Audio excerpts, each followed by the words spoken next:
आज हम विस्तार से बात करेंगे आरुषि तलवार केस की। एक ही रात में 2 हत्याएं, एक बंद कमरा और ढेरों सवाल।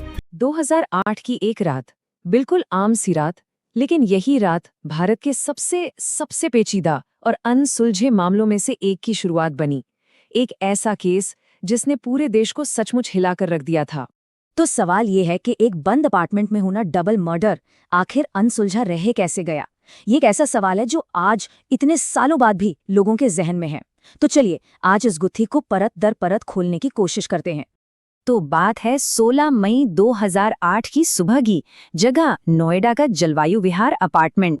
अगर हम हत्या से ठीक पहले की रात देखें तो सब कुछ बिल्कुल नॉर्मल था। रात 9:15 बजे तलवार परिवार ने साथ में डिनर किया। आरुषि अपने नए कैमरे से तस्वीरें खींच रही थी जो उसे बर्थडे पर मिला था। और फिर रात 12:08 पर आखिरी बार घर का इंटरनेट राउटर इस्तेमाल हुआ। मतलब बिल्कुल किसी आम घर की एक आम रात जैसा माहौल। लेकिन अगली सुबह सब कुछ बदल चुका था। घर की 14 साल की बेटी आरुषि अपने ही बेडरूम में मृत पाई गई और घर का नौकर हेमराज वो गायब था। और जैसे ही आरुषि की बॉडी मिली, घर के नौकरानी के मुताबिक आरुषि की मां नूपुर तलवार ने फौरन कहा, देखो हेमराज क्या करके भाग गया। और बस यहीं से जांच की पहली और सबसे बड़ी दिशा तय हो गई। पुलिस के लिए तो मामला एकदम सीधा था, बिल्कुल ओपन एंड शट केस। उनकी थ्योरी ये थी कि नौकर हेमराज ने ही आरुषि को मारा और वो भाग गया है। बात इतनी पक्की मानी गई कि पुलिस की एक टीम उसे ढूंढने के लिए नेपाल तक रवाना कर दी गई।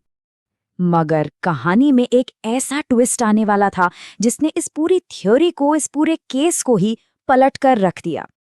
अगले दिन जब पुलिस जांच कर रही थी तो उनकी नज़र छत की तरफ जाने वाली सीढ़ियों पर गई। वहां खून के धब्बे थे और छत का दरवाज़ा वो बाहर से बंद था। तो पुलिस ने दरवाज़ा तोड़ा और जब वो छत पर पहुंचे तो जो उन्होंने देखा उससे सबके होश उड़ गए। जिसे वो कातिल समझ रहे थे, जिसे ढूंढने टीम नेपाल गई हुई थी, उसी हेमराज की लाश छत पर पड़ी सड़ रही थी। अब देखिए मामला कितना उलझ गया। पोस्टमार्टम रिपोर्ट आई तो पता चला कि आरुषि और हेमराज दोनों को मारने का तरीका लगभग एक जैसा था। पहले किसी भारी चीज से सिर पर वार किया गया और फिर किसी धारदार चीज से गला काटा गया, और वो भी एकदम प्रिसिजन के साथ, जैसे कोई सर्जन करता है। तो अब सवाल ये था कि अगर मुख्य संदिग्ध हेमराज खुद एक पीड़ित था तो फिर असली कातिल कौन था और वो था कहाँ? और इसी सवाल के साथ जांच ने एक ऐसा मोड़ लिया जिसकी किसी ने उम्मीद नहीं की थी। शक की सुई अब घर के अंदर मौजूद लोगों पर ही घूम गई। अब सवाल था कि शक माता पिता पर ही क्यों गया। देखिए, पहली बात, घर में जबरदस्ती घुसने का कोई निशान नहीं था। दूसरी बात, सिक्योरिटी गार्ड्स ने साफ कहा कि रात में न कोई अंदर आया न कोई बाहर गया। घर में कुल 4 लोग थे, 2 की मौत हो चुकी थी, तो बचे कौन? सिर्फ आरुषि के माता पिता। बस इन्हीं वजहों से पुलिस ने आरुषि के पिता डॉक्टर राजेश तलवार को गिरफ्तार कर लिया और इसके बाद एक ऐसी प्रेस कॉन्फ्रेंस की जो शायद इस केस के इतिहास की सबसे विवादित प्रेस कॉन्फ्रेंस बन गई। उस प्रेस कॉन्फ्रेंस में पुलिस ने क्या कहा? उन्होंने कहा कि ये एक ऑनर किलिंग का मामला है, कि डॉक्टर तलवार ने दोनों को आपत्तिजनक स्थिति में देखा और गुस्से में आकर दोनों की हत्या कर दी। इस थ्योरी के सामने आते ही पब्लिक में जबरदस्त गुस्सा भड़क उठा और पुलिस की जांच पर गंभीर सवाल उठने लगे। अब इतना विवाद बढ़ा और नोएडा पुलिस की जांच पर इतने सवाल उठे कि आखिर में ये केस भारत की प्रीमियर इन्वेस्टिगेटिव एजेंसी यानी सीबीआई को सौंप दिया गया। अब सीबीआई ने इस केस को अपने हाथ में लिया और कई थ्योरीज पर काम किया।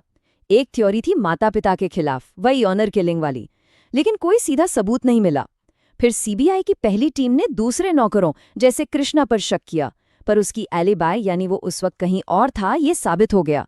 और किसी बाहरी घुसपैठिए की थ्योरी तो पहले ही खारिज हो चुकी थी, क्योंकि घर में कोई जबरदस्ती दाखिल ही नहीं हुआ था। और सबसे हैरान करने वाली बात क्या है जानते हैं? एक नहीं बल्कि 2-2 सीबीआई टीमों ने इस केस की जांच की, लेकिन कोई भी टीम किसी एक थ्योरी को साबित करने के लिए पुख्ता सबूत नहीं जुटा पाई। ये मामला एक बंद गली में आकर खड़ा हो गया। तो सवाल फिर वही है कि आखिर ऐसा क्यों हुआ? भारत की टॉप एजेंसी भी इस केस को क्यों नहीं सुलझा पाई? इसका जवाब क्राइम के बाद के शुरुआती कुछ घंटों में छिपा है।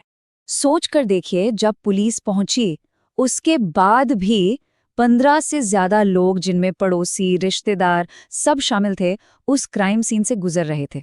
वो क्राइम सीन जहां का एक एक कण, एक एक धागा एक कीमती सबूत था, और वो सब बर्बाद हो रहा था। पहले 48 घंटों में ही इतनी बड़ी बड़ी गलतियां हुई कि केस का सुलझना लगभग नामुमकिन हो गया। सबसे पहले क्राइम सीन को ठीक से सील ही नहीं किया गया। नतीजा, सारे फोरेंसिक सबूत बर्बाद हो गए।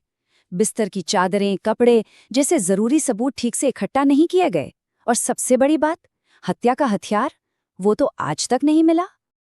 और एक और बहुत बड़ी चूक, छत की दीवार पर खून से सना एक हाथ का निशान मिला था। ये एक ऐसा सुराग था जो शायद सीधे कातिल तक पहुंचा सकता था, लेकिन पहली पुलिस टीम ने उसे भी ठीक से हैंडल नहीं किया। तो कुल मिलाकर बात यह है कि क्राइम सीन को सुरक्षित रखने में जो नाकामी हुई, उसी ने सारे फोरेंसिक सबूत हमेशा के लिए खत्म कर दिए। जो सच सामने आ सकता था, वो पहले 24 घंटे में ही कहीं खो गया। और इसीलिए ये सवाल आज भी हवा में तैर रहा है। जब पहले 24 घंटों में ही सच्चाई कहीं दफन हो गई, तो अपार्टमेंट L32 के अंदर उस रात असल में हुआ क्या था? ये एक ऐसा सवाल है जिसका जवाब शायद अब कभी नहीं मिलेगा।